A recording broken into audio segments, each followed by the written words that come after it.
Hello, I'm Daniel, and welcome to the Emunah Project. We here at the Emunah Project are continuing in our series of videos with respect to information, education, guidance, inspiration, advice, and I'm thinking of Levi Yitzhak of Berditchev. And it happened 1 year on Yom Kippur in his shul in Berditchev.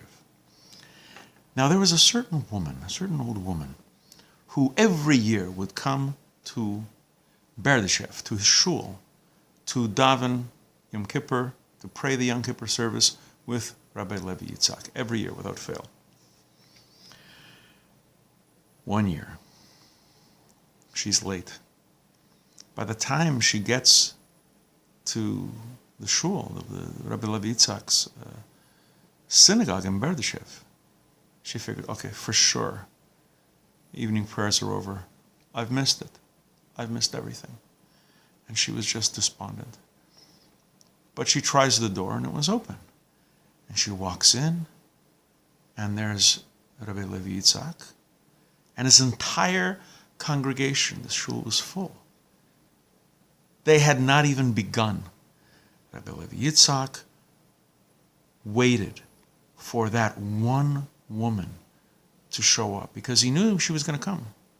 And he waited for her. And every member of the congregation sat there and waited. They were astounded when she came in. This woman was overcome. When she clued in what was happening and that they hadn't started and they had waited specifically for her, she was filled with a great joy. And she cried out to God, Rabbeinu Shalom, Master of the universe, what shall I wish you in return for the good that you have given me, for the kindness and for the joy that you have given me? I wish you in return for the good you have vouched me. I wish that you have as much joy of your children as you have just granted me. And with that, she blessed Rabbi Levi Yitzhak of Berditchev and the entire congregation who sat and waited for one poor old woman to make it to shul. This Ahavas Yisrael, this love of the Jewish people, this love of your fellow man, is something that's demonstrated so often.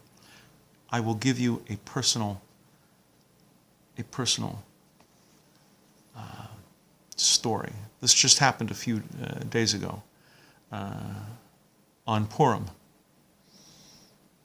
I was working, and there's a mitzvah that you should hear the Megillah reading on the night of Purim. I was working. I couldn't get out. By the time I finished, it was 1:30 in the morning. And it's 1:30 in the morning. There were all the Megillah readings, the reading of the Scroll of Esther, which I was obligated to hear at night, as well as the day. I couldn't get away. And I was very upset. And I was speaking with Rabbi Haber at the time. He says, you can't just give it a miss. You got to do something. You got to try. You can't just go home. I called the Chabad rabbi in a nearby town. And I said, it's 1:30. I'm just getting off work.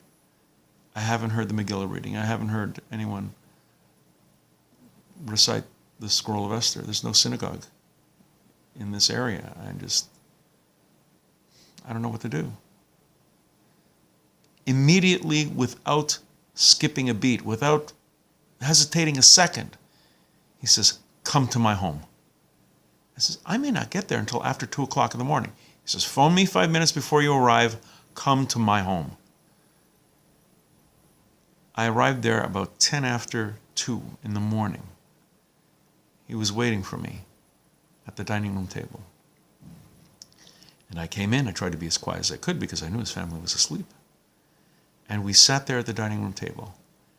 And he asked me to do the blessings, the brachas, before the Megillah reading, which I did. Then he read the whole scroll of Esther as I sat and watched and followed along in my siddur. I said the after bracha.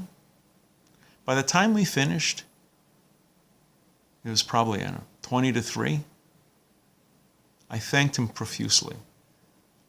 And as I was driving home, almost 3 o'clock in the morning, I was overcome.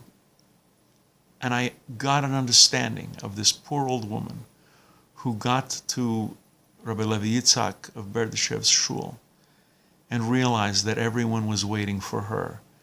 And because they knew she would come, late though she may be, and they waited for her. And Baruch Hashem, for people with such a love of the Jewish people, with such a love of their fellow man, that they will go that extra mile, that they would inconvenience themselves in order to help someone do a mitzvah, to do a commandment, to fulfill an obligation to God.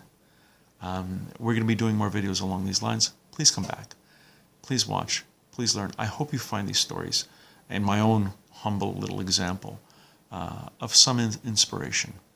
And until next time, on behalf of the Emunah Project, I'm Daniel, and thank you too much.